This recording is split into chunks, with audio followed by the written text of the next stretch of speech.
Chapter 355. I rejected my first job offer. I was back at the academy cafeteria, nursing a delicious affogato at a window-side booth that overlooked the grand vista of the ever-bustling academy city. Around me, cadets went about their day as usual, lining up to place orders or taking their food to go. Nearly all of them were staring in our direction as they passed.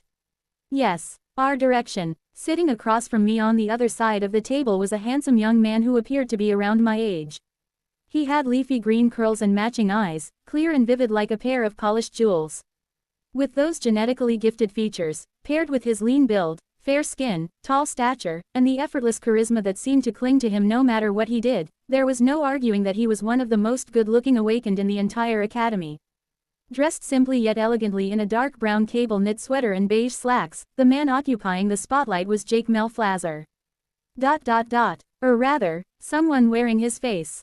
Which would be Asmodeus. This was a dream, and judging by the fact that everyone's attention was fixed on him instead of me, it was clearly a dream born from Jake's own delusional imagination as a way to cope with his insecurities. Because clearly, in reality, no one could steal the spotlight from me if I ever stood beside them. Hey. Okay, except maybe Juliana. But you would never catch me admitting that out loud. Ever. Thanks for killing him, Asmodeus said in Jake's voice. Thanks for ending his suffering. I'm not the one who killed him, I murmured between small spoonfuls of creamy gelato. You did. I knew it stung Asmodeus to hear that. I could tell from the way his face fell. Which was good, because I wanted him to feel it. You were his friend, I continued, the bitterness of espresso on my tongue and bleeding into my tone. He supported you and your daughter when the gods descended. He had the chance to betray you, and he didn't. You, on the other hand. My voice trailed off, because I realized I didn't need to finish the thought. Asmodeus, still wearing Jake's face, flinched as if I had physically hit him. I warned him, he snapped. I warned him to side with me. I told him that it wasn't a fight he could win. I tried to make him understand that he couldn't fix anything anymore. He just refused to listen. Unimpressed, I shifted my gaze toward the four-sided holographic jumbotron suspended at the center of the cafeteria, where a rerun of the last ASC Awakened Sports Championships was playing on loop. Asmodeus let out a slow sigh when he noticed my lack of interest in his ramblings. I leaned back in my seat, finally regarding him properly. So what is it that you actually wanted to talk about?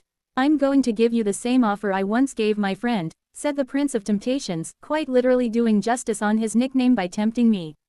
Join us. Save yourself a world of trouble and stand on the right side of the history that is being made. The winning side. I pushed the now empty cup aside with 2 fingers.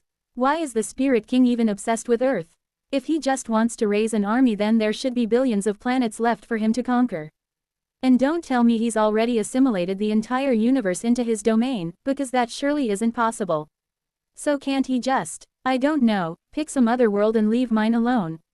Asmodeus didn't answer right away. Instead, he raised one finger and lazily pointed toward the jumbotron.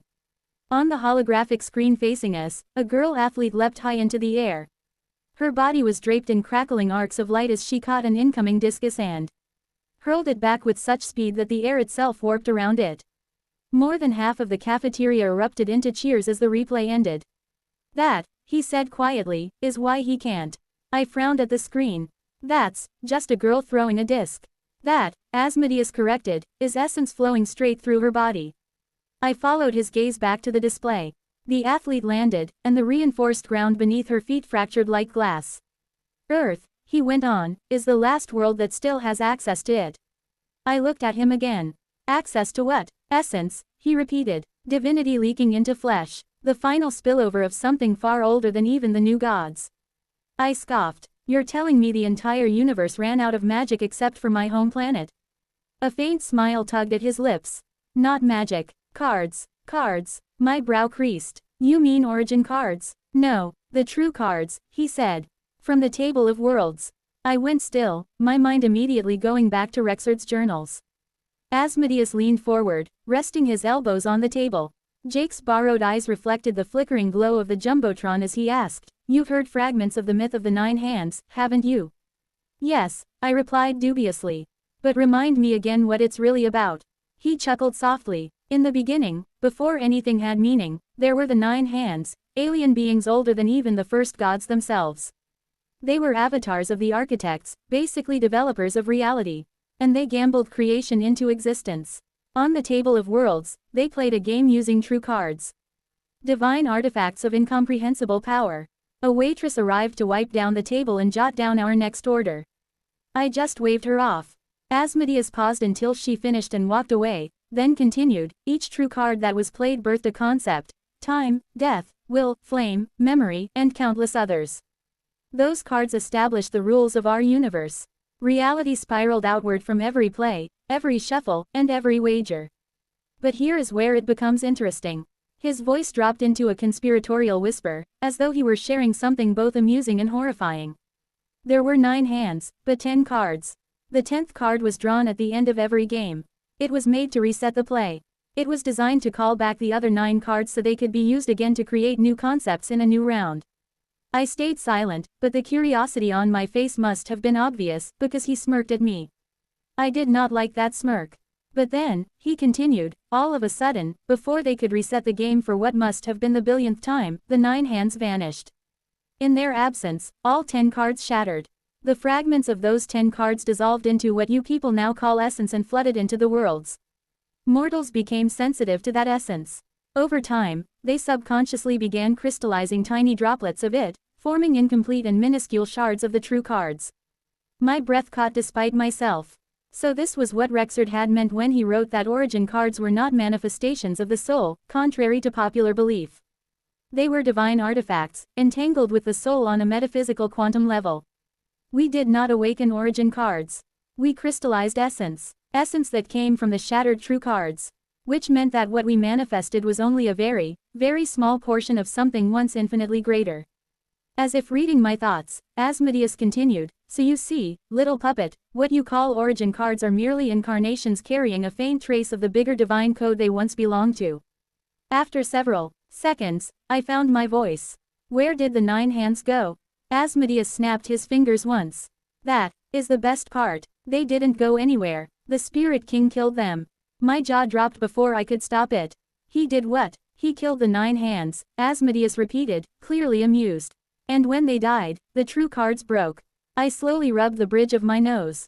Anywho, he went on calmly, as if he hadn't just dropped a bombshell at my face, the 10th card was never meant to be played like the others.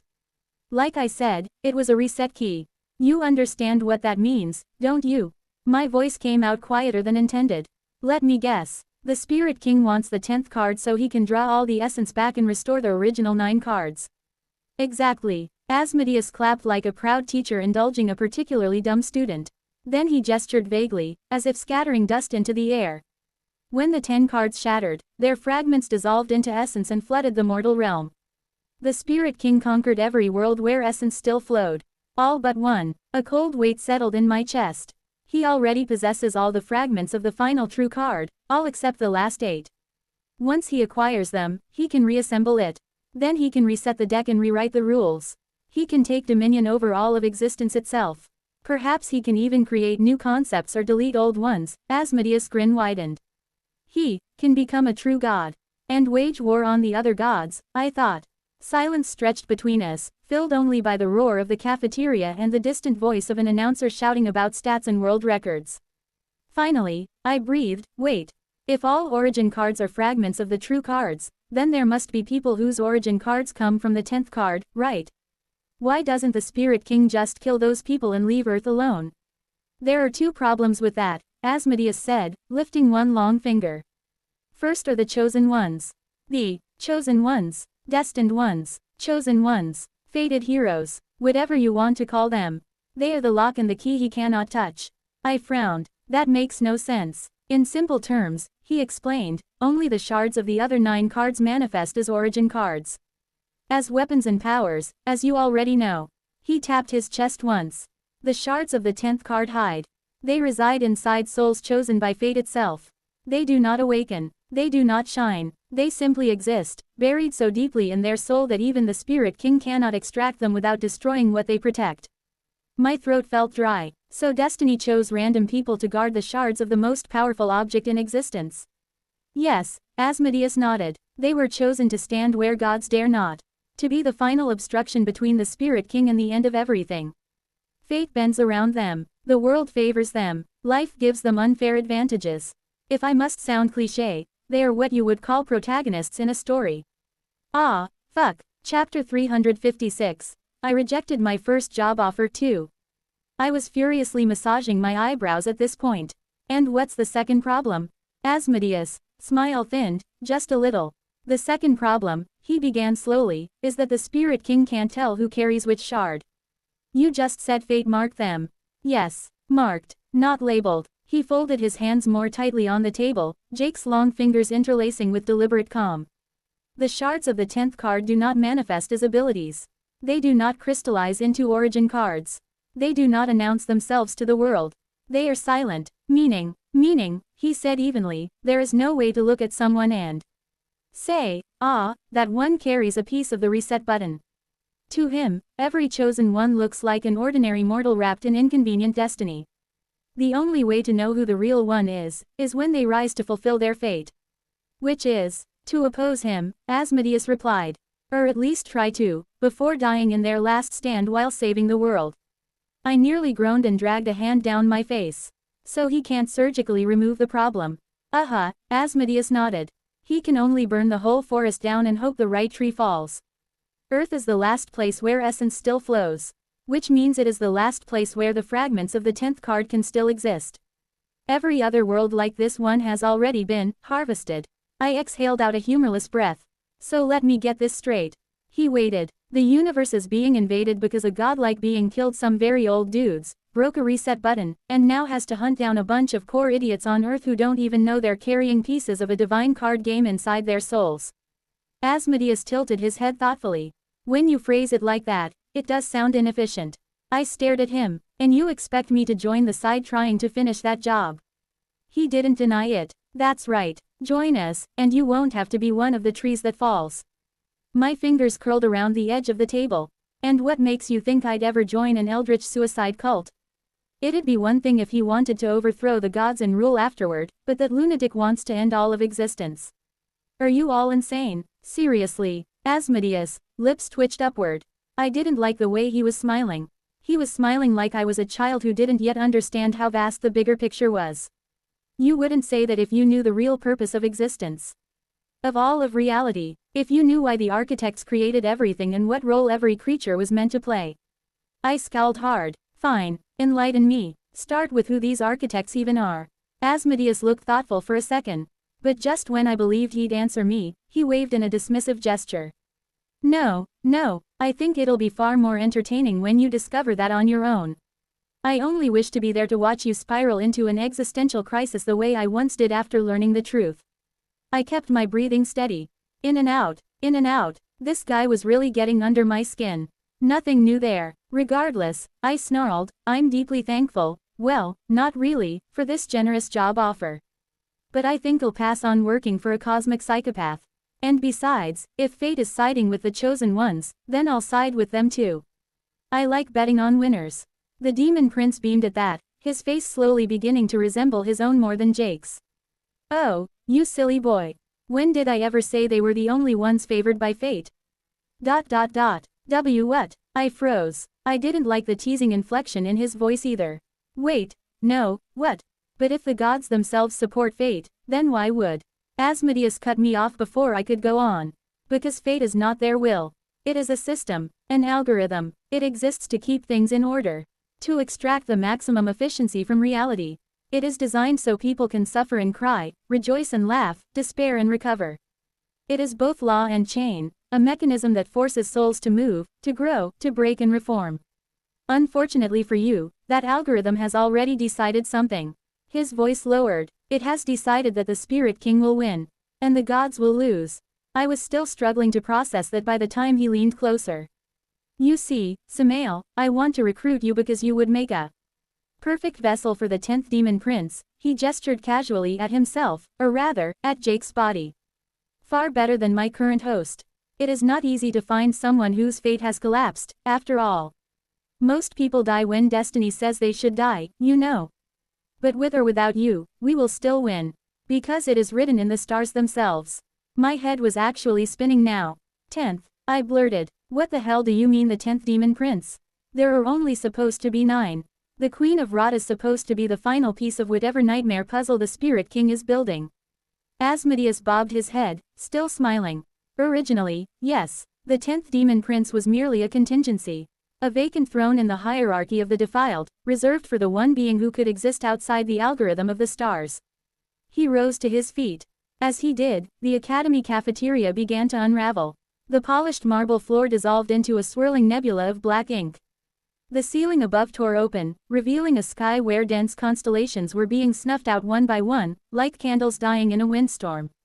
The 9 princes represent the completion of the Spirit King's eternal army, Asmodeus said lightly. I govern desire, which gives direction. Direction births fate, which Vagar can see. In time, when the Queen of Rot is born, she will be able to sever the strings of fate. But all of us still exist within its boundaries. That is why we could never oppose the high gods directly.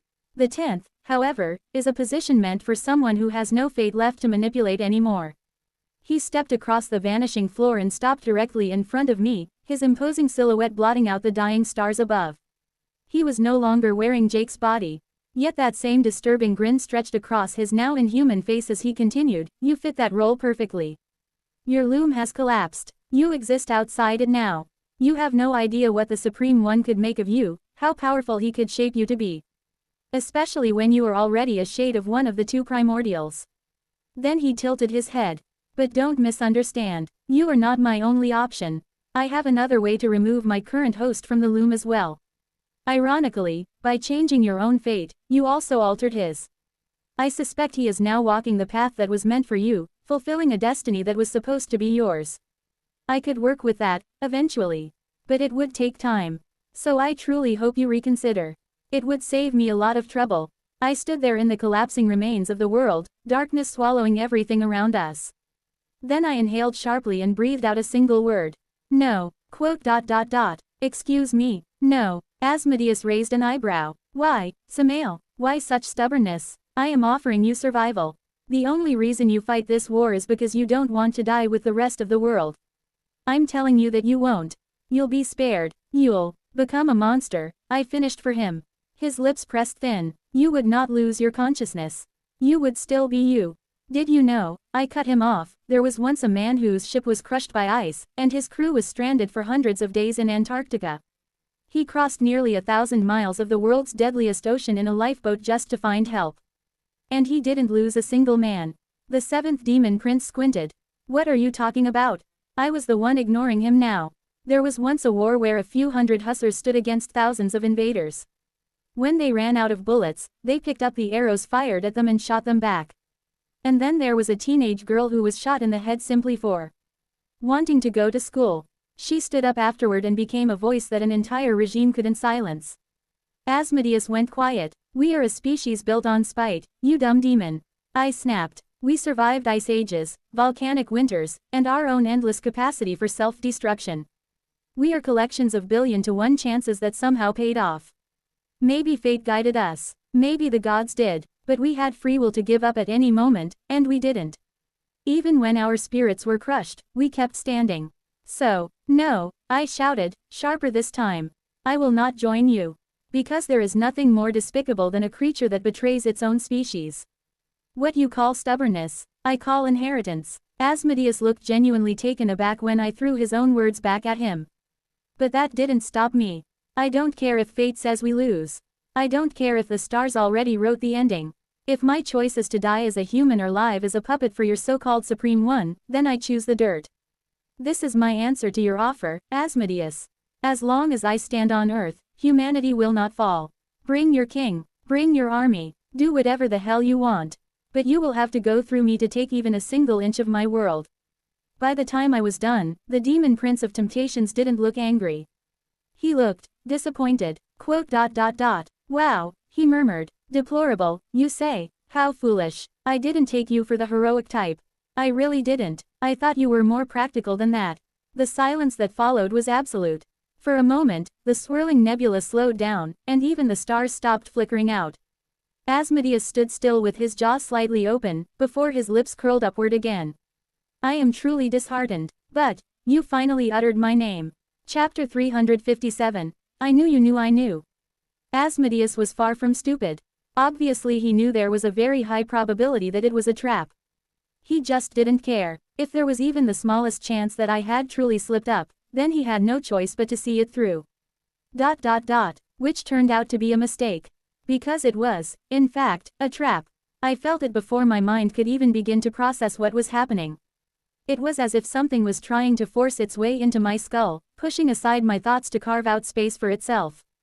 The sensation was disturbingly familiar, very much like the one I had felt when Zaldrith tried to pry into my memories. Only this time, it was far stronger. And I mean far stronger. Unluckily for him, the moment Asmodeus attempted to breach my mind, the darkness around us rippled violently and then ebbed away all at once, receding out of view to reveal a grassy field under our feet. The plants and shrubs around us were monstrously overgrown, their leaves unnaturally thick and swollen. And there was a tangy scent of salt in the air, likely drifting in from a nearby sea. High above us stretched the same fractured sky and the same crimson moon of the Noctvale Wilds, an alien firmament I had long since grown accustomed to. So that scenery didn't catch my attention. What did catch my attention, however, was the green-haired young man lying a few paces away, leaning back against the trunk of a tall tree while gazing past a cliff in the distance toward an expansive silver sea.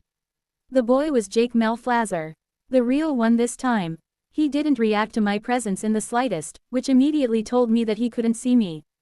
That made sense. I wasn't actually here, after all. I was still dreaming all of this. Asmodeus, on the other hand, gave a comparatively good reaction.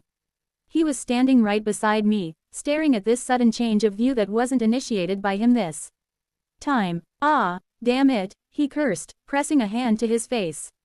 You clever brat, you used the mask, didn't you? What he was referring to was the mask of nobody, the same featureless, plain white mask I had retrieved, totally not stolen from the god who eats is. And he was right, I did use it. That mask was a powerful artifact with 2 active and 1 passive enchantments, if I was remembering correctly. One of its active abilities allowed the user to become completely invisible to all forms of perception, even memory, by placing them on the very fringes of reality when worn. The other allowed the wearer to change its shape and color, which was very useful in its own way. But what made the artifact truly terrifying was its passive enchantment. It granted absolute protection and counter-revelation against all forms of divination and mental intrusion. In other words, if someone attempted to divine anything about me or launched a mental attack on me, as long as the mask was on my person, it would immediately respond by revealing the origin of that probe in the form of a dream-like vision. Now, I know what you're thinking. Wait, Samael, the mask isn't on you. Then how did its enchantment activate? Because, my silly little listener, the mask was indeed on me. Before my battle with the god who eats us started, I had informed Juliana about some of the items in his possession. And the most prominent among them was, obviously, the mask of nobody. Then I had given her very specific instructions. It was that if I somehow, by some holy unholy miracle, survived that encounter against the god, she was to find the mask and place it on my unconscious body. Why? Because I knew I was going to meet Asmodeus again. I needed something to trap him. Just like how I did. I said his name and baited him into poking into my mind. The mask registered that intrusion as a mental attack and immediately activated its enchantment, revealing the source of the probe and basically showing me his live location. Only it didn't just show me Asmodeus. That was because Asmodeus was technically dead. He was living as a ghost bound to a card within Jake's soul, being hosted by my former friend. Oh, and it was also because the Prince of Temptations had tried to bypass my mental defenses while we were still connected through the dream. So the mask had dragged Asmodeus' consciousness, and mine, into the one place he currently held a tether to in the waking world, Jake Malflazer's mind. Which meant we were no longer inside my head. We were inside Jake's. Asmodeus looked visibly diminished, his crimson eyes had now dulled in their intensity and were flicking across the grassy field with a mixture of irritation and genuine wariness. That mask, he hissed. Vaughn made it to hide from the heavens themselves. I should have guessed you'd know about it. I think he said a few more things after that, but I wasn't listening anymore. Instead, my gaze was now focused on Jake. It was the first time I had seen him since the massacre. And he looked different. He looked beaten and battered, clearly from whatever he'd been doing in the meantime to level up. Because yes, he had leveled up. I could sense that his soul was now B rank. Wrapped in ragged clothes, I could see his body littered with cuts and bruises, black and blue and red layered over one another like a work of art. His jewel-like green eyes were tired, hollowed by exhaustion, yet their edge had only sharpened since the last time I peered into them. He sat with one knee drawn up, one arm resting lazily over it, staring out toward the lake of grief with a quiet, distant expression. I couldn't tell what exactly he was looking at because my movement in this place was limited, which was fine in its own way, because what drew my attention after him was the creature next to him. Perched on sharp talons right beside Jake was a majestic bird, blacker than black like the darkest of night skies. Its wings were folded neatly against its impressively tall and lean body. The tuft of feathers atop its head shimmered faintly in the diffused moonlight. Its beak was a curved spike of polished jet, and its eyes were a bright red. It was a he, and he had changed a lot. He was Kevin. Wow, I said flatly, dramatically clutching my chest as though I had been grievously wounded. Never thought it would hurt this much to be betrayed by a friend. Asmodeus frowned, clearly misunderstanding whom I was referring to. I didn't know you still considered him your friend. Oh, no, not the piggy, I said, pointing lazily at Kevin. I meant the bird. The Prince of Desires was visibly taken aback for the second time in a row. But instead of dwelling on that, he chose to prioritize voicing another equally important question. So, when did you figure it out? When did I figure it out? I shrugged. There were too many coincidences for it to be anything else. For example, the clone worms told us we could take the Valley of the Forgotten because the god who eats us was supposedly sleeping. But to reach that valley, we had to pass through the caldera of the Moon Eater. And at our level, that should have been nearly impossible, since the pressure radiating off of Vagar was so overwhelming that we couldn't have even gotten close to the caldera without freezing in terror. Unless, of course, we had a way to dampen that terror. I lifted a finger, and voila, just as I was brainstorming ways to solve that problem, we conveniently got Kevin. Asmodeus didn't interrupt, he was listening intently now. Then, during our battle, I continued, it clearly felt like Vagar was holding back. Sure, he was weakened by the restraints of the monarch's will. Ridiculously weakened, even, but still, everything felt too easy. And not just that, he had so many chances to infect others the way he infected Alexia. The subtle curve of Asmodeus' lips told me I had hit the mark. But he didn't push it, I said. He didn't even try very hard. He let us escape almost willingly. That's because you only needed Alexia removed from the board for what was about to happen next. So she wouldn't make the upcoming fight too easy. And whom were we fighting next? The god. Turns out, the god who eats ice wasn't sleeping. If anything, it felt like he was waiting for us to leave the caldera. Which meant someone had woken him up. Someone had set the stage. I looked straight at Asmodeus. I just had to connect the dots. And once I did, everything became painfully clear. Someone was manipulating the events. Manipulating us. Now my only question is, why? Asmodeus sniggered. For a moment, I expected him to evade as he usually did or make one of those unfunny jokes he liked to hide behind. But to my surprise, his answer was pretty straightforward. The needle, he said simply. I wanted the extraction needle. But Vaughn's fate was not to die yet. So I needed a chosen one to interfere and alter destiny. He tilted his head slightly. Since chosen ones also can't die without fulfilling their fate, unless something drastic happens, they are the only ones capable of altering destiny if put in the right situations. Think of it as an immovable object versus an unstoppable force. One would have to cave in eventually. So if you put two opposing fates against each other, well, you can guess. Makes sense, I guessed.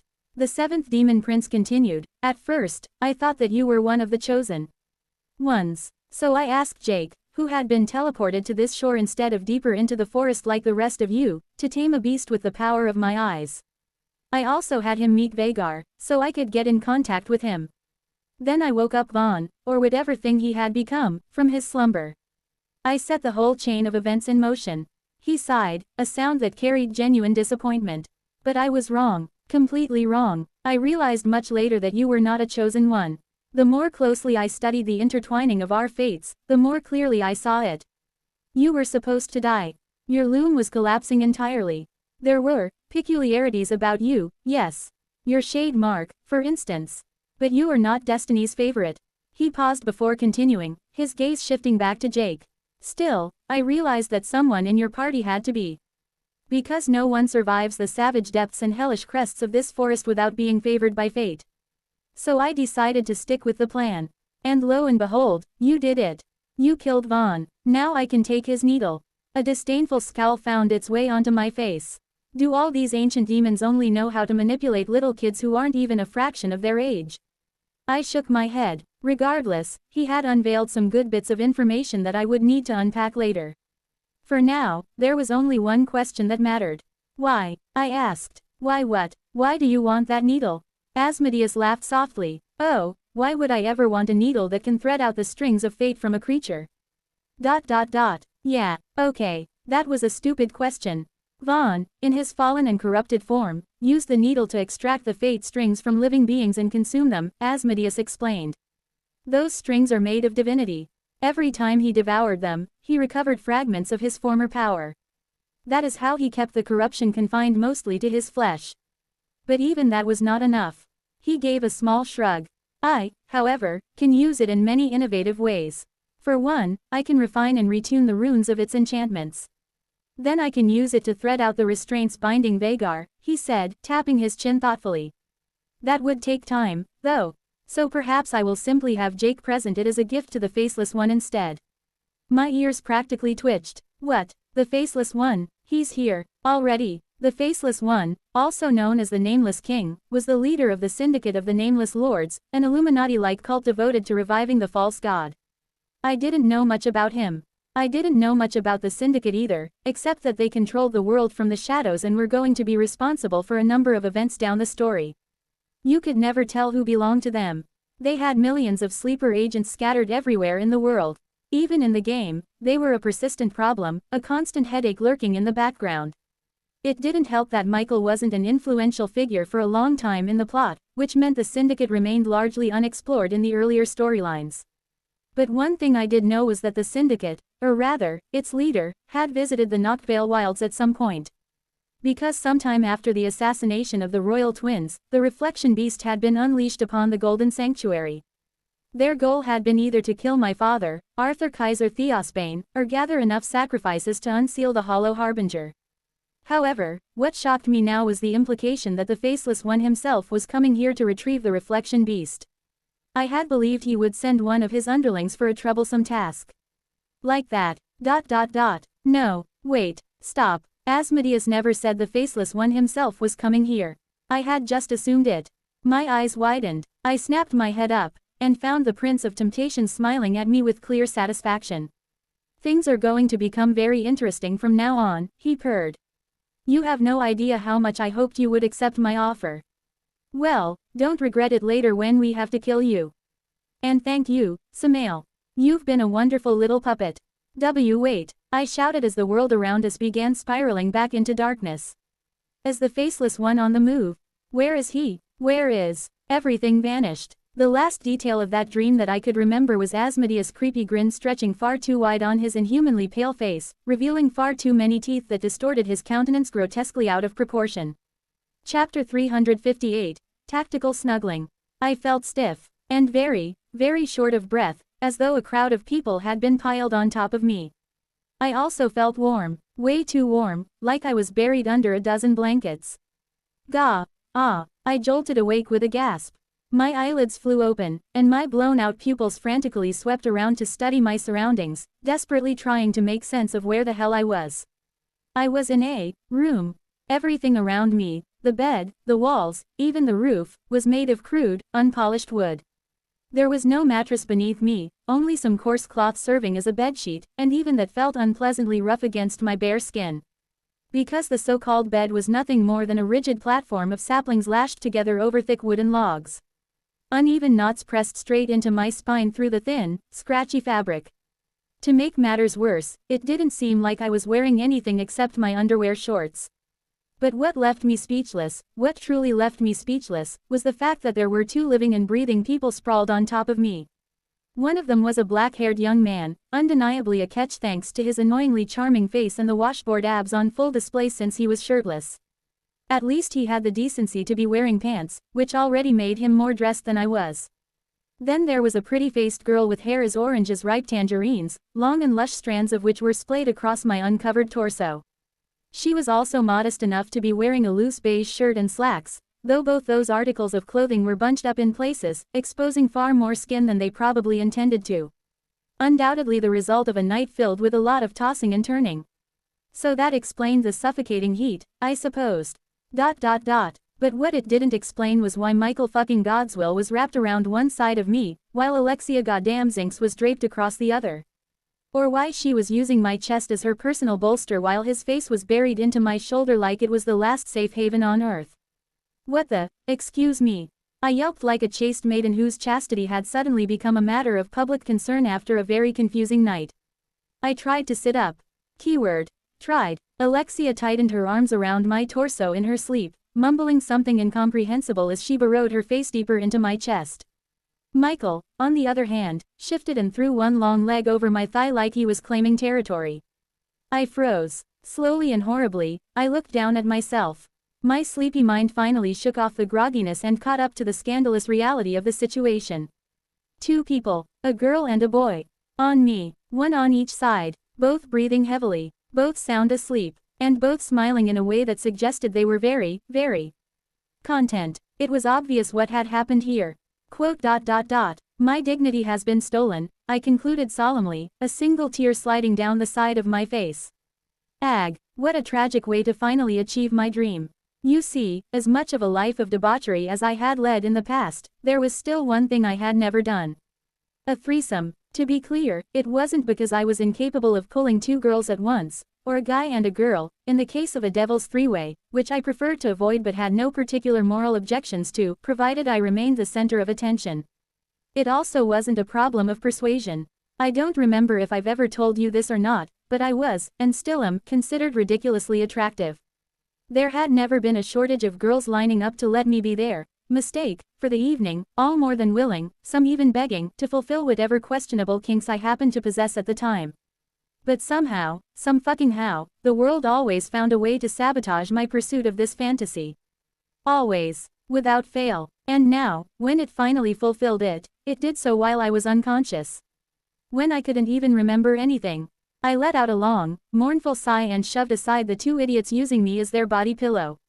Wake the fuck up, you predators. 5 more minutes. Alexia murmured against my ribs. It tickled. She was pressed so firmly against me that I could feel the steady thump of her heart through her chest. No, wait, I still haven't finished cooking. Michael groaned into my shoulder, his grip on my leg tightening. Apparently, even in his dreams, the man was a workaholic. I rolled my eyes and tried to free my hands from under them, only to realize there was nothing on my right side to free. Oh, fuck, yeah, I muttered as a sharp ache flared near the place where Michael's head rested. I didn't have a right arm to move. Suddenly, memories of my battle against the god who eats is, and its dramatic conclusion, came flooding back into my mind.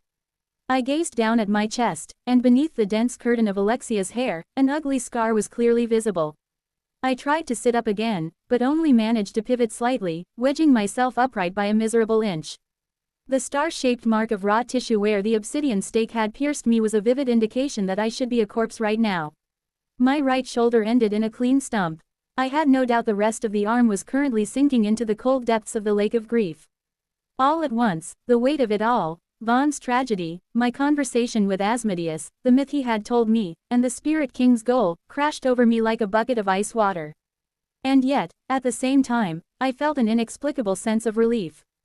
Because at the very least, all of us were alive. Or so I hoped, considering how carelessly these 2 fools were sleeping on top of a recently dismembered man. Okay. This was okay. This was acceptable. Very, very acceptable. My head fell back against the wooden bed.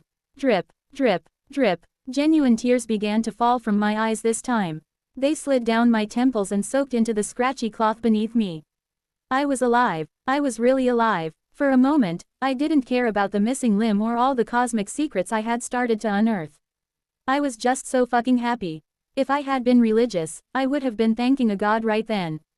But since I wasn't, I decided to thank the only person who truly deserved my gratitude. Me myself. Very good, Samael Tilda. I cooed to myself, closing my eyes. Ah Tilda, you're so good, Sam.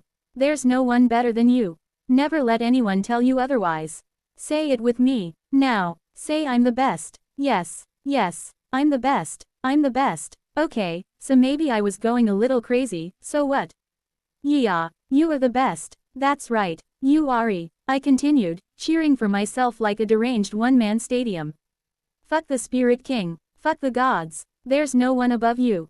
No one. I don't know how long I would have continued that if, at that exact moment, the tarp draped over the empty door frame of the room to act as a separation curtain hadn't been whipped aside with sudden force. I stopped mid-cheer. My one remaining hand, which had been pumping the air in a victory dance, froze. My eyes locked onto the figure standing in the doorway, and in that instant, I deeply wished the God who eats us had just gone ahead and finished the job. Because the person who had entered the room was Juliana. She stood frozen in the doorway, her snowy white hair tied back in a messy bun, dark circles beneath her eyes suggesting she hadn't slept properly in forever. Her gaze scanned my tear-streaked, ecstatic face, then fell to the tangle of limbs pinning me to the bed. She stared at me, then at Michael's face buried in my shoulder, then at Alexia's orange hair spread across my chest like a tangerine rug. The silence that followed was unbearable. After a few uncomfortably long seconds, Juliana slowly began to back away, carefully drawing the curtain closed behind her. Julie, wait, it's not what it looks like. I squeaked, desperately trying to shove Michael's face away. I mean, okay, it is what it looks like in terms of proximity, but I was unconscious. I don't know what happened. I'm the victim here, but my shadow didn't wait. Julie, give me one more chance. The curtain fell back into place. Don't let this be the last thing you remember. Though my scream achieved what my thrashing could not. Michael bolted upright, his eyes wide and unfocused, nearly headbutting me in the process. The dough, it's rising, wait, what? He blinked down at his shirtless torso, at his scar, then at me, and finally at Alexia. Sam, he croaked, why are you screaming, and why am I? Why are we? Because you're a predator, Michael. I hissed, shoving his leg off me. You call yourself chivalrous, but this is your true nature, you fiend. The first chance you got to take advantage of my vulnerable, passed out, irresistible body, you committed unspeakable acts to me. Didn't you? Is this what they teach you at the academy? Tactical snuggling, huh? He looked genuinely baffled, his hand going to his hair. Then his rationality seemed to click into place, and his face shifted from sleepy to painfully solemn. Sam, you're awake. The ring, it worked. You're really awake. I am, and I was having a very intimate moment of self-appreciation before you and Redhead over here destroyed my reputation. Alexia let out a mumbling breath. Shut up. Too loud. I finally smacked her in the head. Thwack. Chapter 359. This is just how I express gratitude. It was chaos. Alexia was crying because I had hit her. Hick. Don't you know how to treat a noble lady? She managed between hiccups, her voice wobbling. Michael was crying because I was alive. No, really, I'm so glad you're alive.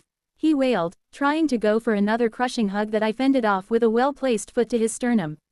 But he didn't relent. Somehow, through some sheer emotional persistence, he managed to grab hold of my ankle and started to weep onto my toe. Ew, get off, I shrieked in pure disgust, thrashing against the mattress of saplings. I thought I'd have to live with your death. He sobbed. His face was a mess of genuine relief and snot and tears. I was already writing your eulogy in my head. It was going to be so poetic, Sam. I mentioned your complex personality and your misunderstood heart. Complex personality and misunderstood heart. Was this fucker seriously planning to indirectly call me a jerk at my own funeral? Meanwhile, Alexia was nursing the spot on her forehead where I'd smacked her, rubbing it with exaggerated care like she was inspecting for damage on some delicate thing. Then, without warning, she slammed into my ribs from the side, trapping me in a tight embrace that was dangerously close to a bear hug. You asshole, you absolute brute, she shouted into my chest. Do you have any idea how many hours I spent flooding my essence into that ring to heal you while you were unconscious? Do you know how fucking exhausting that was? And this is the thanks I get. You hit me. Then she started sobbing again. But this time, like, really sobbing. She completely broke down while telling me how terrified she'd been so that I would never wake up from my coma, how she kept thinking I was already dead, and a whole lot of emotional nonsense. So now I was basically dealing with two crybabies. Now I could have continued struggling to shove them off, but for some reason, when I felt them clinging to me so tightly, crying into me like they were genuinely scared for me, my remaining hand just went limp. I let out a long sigh. My voice was still raspy. My throat felt drier than sandpaper dragged across a desert. At last, my head simply thumped back against the rough wooden bed frame. I didn't hug them back, mostly because I only had one arm, but I did stop trying to kick them away. And so we lay there on that ridiculously uncomfortable bed for a long while, sniffling and snuffling and just too tired. Before I could properly pry them off, the others began storming into the room one after another. And one after another, they also started body slamming into me like this was some kind of underground WWE match. It was a coordinated aerial assault of friendship, and it would have been so hilarious if I hadn't been their landing strip. Vince and Ray were first. Both of them looked disheveled and visibly worn out. Ray was even missing a hand, not an entire arm like me, but the bandage wrapped around his wrist was thick and round enough to look like a poorly wrapped dumpling. That still didn't stop him from launching himself onto my midsection like a cannonball. Vince made a joke about how I did a good job killing a god, but next time I should aim to do better so I wouldn't give him and everyone else a collective heart attack. I didn't know how I was still being lectured for saving everyone. Then Lily barged in. She was practically limping, maybe even hunching a little. Her movements were stiff, and every step she took looked like it hurt. But when she saw me, the relief in her eyes was unmistakable beneath the shimmer of tears. She crouched down right there on the floor for a full minute, hands pressed over her face. I was about to say something, but my voice broke into a wheeze when she suddenly got up and all but elbow dropped me straight in the gut. Oof, the air didn't just leave my lungs. It quite literally fled. You absolute, utter, brainless, narcissistic idiot. She shouted though her voice trembled as it might crack at any second. I specifically told you not to do anything stupid. Then she joined the group hug. No, seriously, why was I being lectured for saving everyone? Just then, I spotted Juliana in my peripheral vision. She had appeared again and was now calmly using Ray's phone to record the entire scene, a devious grin stretching across her face. Okay, she was definitely going to pull some kind of shenanigans with that clip. There was no doubt about it. But I didn't care. It felt kind of nice, nicer than I thought it would to be surrounded by people who were so worried about me. Maybe this was what it felt like to have friends. I mean, I wasn't calling them friends or anything. I didn't even know if they really thought of me as a friend. They were probably just being nice because I saved them and all. But still, it felt nice. It felt warm and real. Well, at least until a certain fetid mutt came sauntering into the room. The moment I saw Kong Tae Jin, my temper flared. I circulated what little essence I could feel in my core and used the full might of my B-rank strength, which wasn't much in my current state, to burst through the pile of humans on top of me so fast that I was on Kong in the very next instant. Before he even had time to even blink, I lashed out with my one hand, seized him by the throat, and slammed him into the log wall with violent force. Quah! The wolf boy gasped in shock before starting to tap frantically against my wrist, eyes blown wide. What did I do? What did I do? The others rushed in immediately, peeling me away from him in panic. They must have thought I was delirious, because they began explaining to me who he was, reminding me that he was an ally. Sam, he's Kong, Vince shouted. Kong, I know he looks dirty and ugly and feral right now, but he's not a beast. I know who he is. I snapped, still being restrained, still glaring at the white-haired young man who was now collapsed on his knees, panting and stroking the reddening skin where my hand had been around his throat. This overgrown, flea-bitten dog left me there. Sorry, what? Alexia scowled. So did Kong. I did what? Don't play ignorant. I turned to Alexia, seething. He did. He left me while I was dying. He took the ring of healing and turned around and just left. Alexia grabbed her head with both hands. Yes, he left, to bring the ring to me. I opened my mouth to argue. Stopped and closed it. Opened it again. Closed it again and frowned deeply. Then I turned back to Kong. He somehow looked even more confused than before. Wait, you were alive then? His face scrunched as he brushed his chest and stood back up. There was this whole big-ass spike jammed through your chest. Your breathing had stopped and I couldn't hear your heartbeat, so I assumed you were dead.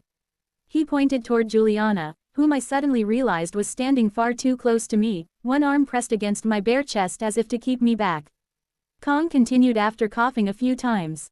After getting Lady Alexia to a safe distance, I went to check on everyone else. All of them were in terrible condition, but thankfully I found Julia conscious. She pointed me toward where your fight was happening, not that she needed to, since the shockwaves and thunder coming from the shore were shaking the entire canyon. She also told me about the artifacts I needed to retrieve in case you had one. I glanced down at Juliana. She nodded. That made sense. I did inform her about the artifacts I wanted her to collect if I wasn't in a condition to do so myself. After that, Kong told me he had contemplated coming to assist me in my battle.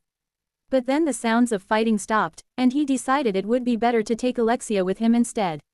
That choice would prove invaluable later.